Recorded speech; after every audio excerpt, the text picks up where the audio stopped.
وتوكل على الله وكفى بالله وكيلا۔ بسم اللہ الرحمن الرحیم، الحمدللہ رب العالمین، والصلاة والسلام علی خاتم النبیین محمد وآلہ وصحبہ اجمعین، اما بعد۔ سورۃ المائدہ کی چند منتخب آیات جن میں اس سورت کی بنیادی تعلیم اور اس کے بنیادی مطالب کی ترجمانی ہوتی ہے،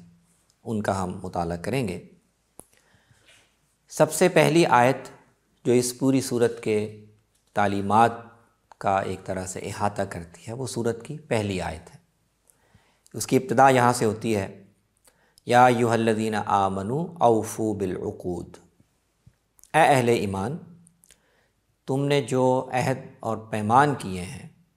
جو وعدے اور میثاق کیے ہیں، ان کو پورا کرو۔ یہ تمہید ہے، اور اس تمہید پر اس صورت میں آنے والی تعلیمات اور احکام مبنی ہیں۔ بنیادی طور پر اللہ تعالیٰ نے یہاں یہ بیان فرمایا کہ ایمان جب کوئی شخص یا کوئی گروہ لے آتا ہے تو ایمان میں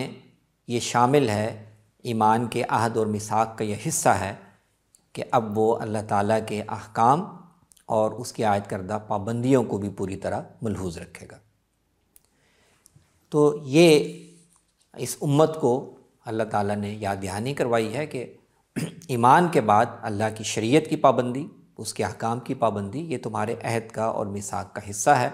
اس کو پورا کرنا۔ اور اگلی آیات میں یہ واضح کیا کہ اس معاملے میں پچھلے گروہوں جیسا رویہ اختیار نہ کرنا۔ ان کے ساتھ بھی اللہ نے یہی میثاق کیا تھا، ان سے بھی یہی عہد لیا تھا، لیکن انہوں نے مختلف طریقوں سے اپنے میثاق کو بھلا دیا یا جان بوجھ کر اس سے روگردانی کی۔ چنانچہ آگے آیت نمبر 7 میں اللہ تعالیٰ نے یہی بات ان الفاظ میں یاد کروائی ہے۔ فرمایا کہ وَاذْكُرُوا نِعْمَتَ اللَّهِ عَلَيْكُمْ وَمِيثَاقَهُ الَّذِي وَاثَقَكُم بِهِ إِذْ قُلْتُمْ سَمِعْنَا وَأَطَعْنَا۔ اللہ نے تمہیں جو شریعت کے احکام دیے ہیں، جن میں سے کچھ کا پچھلی آیات میں ذکر ہے، کچھ آگے آئیں گے، یہ اللہ کی تم پر نعمت ہے کہ اس نے تمہاری عبادت کو، تمہارے معاملات کو پاکیزہ بنانے کے لیے ایک ہدایت تمہیں دی ہے۔ تو اس نعمت کو بھی مانو، اور تم نے اللہ کے ساتھ جو میثاق کیا ہے اس کو بھی یاد رکھو۔ جب تم نے یہ کہا کہ ہم ایمان لائے، ہم نے بات سنی، ہم نے اطاعت قبول کی، تو تم نے گویا اللہ کے ساتھ یہ عہد کر لیا کہ اللہ کی طرف سے جو بھی حکم آئے گا، جو بھی پابندی آئے گی، ہم اس کو ملحوظ رکھیں گے۔ تو اس میثاق کو ہمیشہ یاد رکھو۔ پھر آگے آیت نمبر 12 اور 13 میں اسی میثاق کا ذکر بنی اسرائیل کے حوالے سے کیا کہ تم سے پہلے ہم نے اسی طرح کا میثاق بنی اسرائیل سے بھی لیا تھا، اور اللہ نے ان سے کہا کہ اگر تم نماز قائم کرتے رہو، زکوٰۃ ادا کرتے رہو، میرے جو بھی رسول آئیں ان پر ایمان لاتے رہو، ان کی تائید و نصرت کرتے رہو، جب ضرورت پیش آئے تو اللہ کے راہ میں مال خرچ کرو، اللہ کو قرض دو، تو میں تمہارے گناہ بھی بخشتا رہوں گا اور تمہاری نصرت اور مدد بھی کروں گا اور جنت میں بھی لے کے جاؤں گا۔ مایا کہ اس کے بعد ان گروہوں نے، بنی اسرائیل نے اللہ کے میثاق کو توڑ دیا، تو اس پر جو اللہ کی طرف سے وبال آیا، اس کی جو پاداش ان پر نازم کی گئی، وہ لعنت کی صورت میں تھی، وہ ان کے دلوں کو سخت کر دینے کی صورت میں تھی۔ تو اہل ایمان ان کے انجام کو سامنے رکھتے ہوئے اس رویے سے گریز کریں۔ دوسری بنیادی تعلیم جو اس صورت کے مطالب کا احاطہ کرتی ہے، وہ آیت نمبر 2 میں بیان ہوئی ہے۔ اس میں اللہ تعالیٰ نے فرمایا وَلَا يَجْرِمَنَّكُمْ شَنَآنُ قَوْمٍ أَن صَدُّوكُمْ عَنِ الْمَسْجِدِ الْحَرَامِ أَن تَعْتَدُوا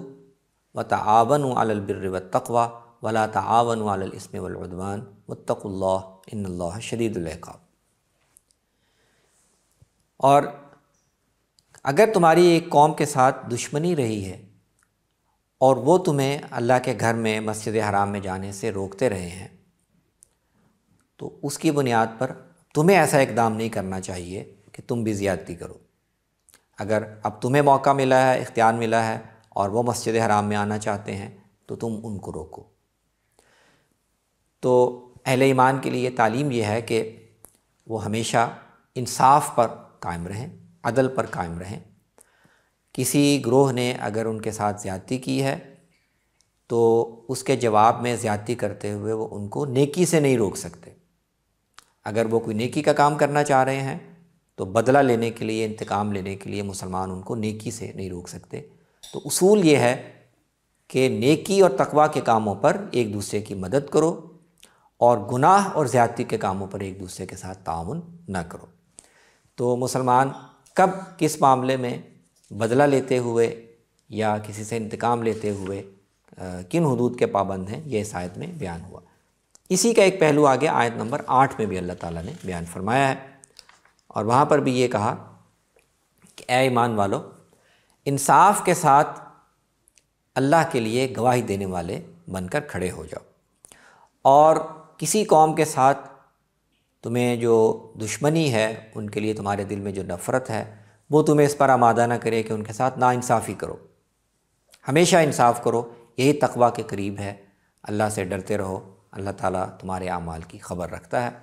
تو ہر حال میں انصاف پر قائم رہنا، دشمن اور مخالف کے ساتھ بھی کسی حالت میں زیادتی نہ کرنا، حد سے تجاوز نہ کرنا، اور اس تجاوز میں اس کو نیکی کے کسی کام سے روک نہ دینا، یہ وہ اخلاقی تعلیمات ہیں جن کا مسلمانوں کو پابند کیا گیا ہے۔ سورہ کی آیت نمبر 44 سے لے کر آیت نمبر 48 تک، بلکہ آیت نمبر 50 تک، اللہ تعالیٰ نے ان گروہوں کو جن کو اللہ کی طرف سے کتاب اور ہدایت اور شریعت عطا کی گئی ہو، ان سے اس میثاق کی پابندی کا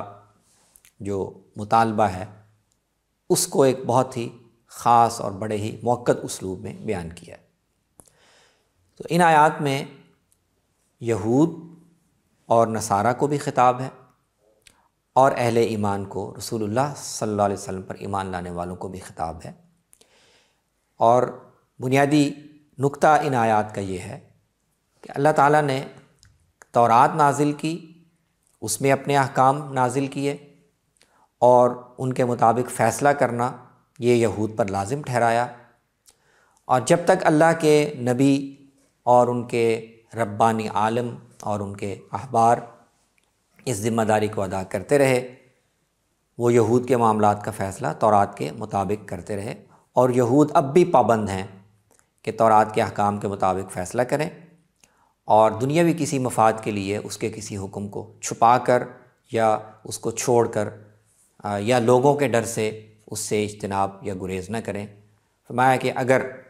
کسی نے جانتے بوجھتے اللہ کے اتارے ہوئے حکم کے برخلاف فیصلہ کیا، اس کو نظر انداز کر کے فیصلہ کیا، تو اللہ کے نزدیک یہ کفر ہے، ایسے لوگ اللہ کے نزدیک کافر اور منکر ہیں۔ اسی ضمن میں اللہ تعالیٰ نے تورات کے کچھ احکام کا بھی ذکر کیا، جن میں سے قصاص کا حکم ہے۔ پھر اس وعید کو دوبارہ بیان کیا کہ جو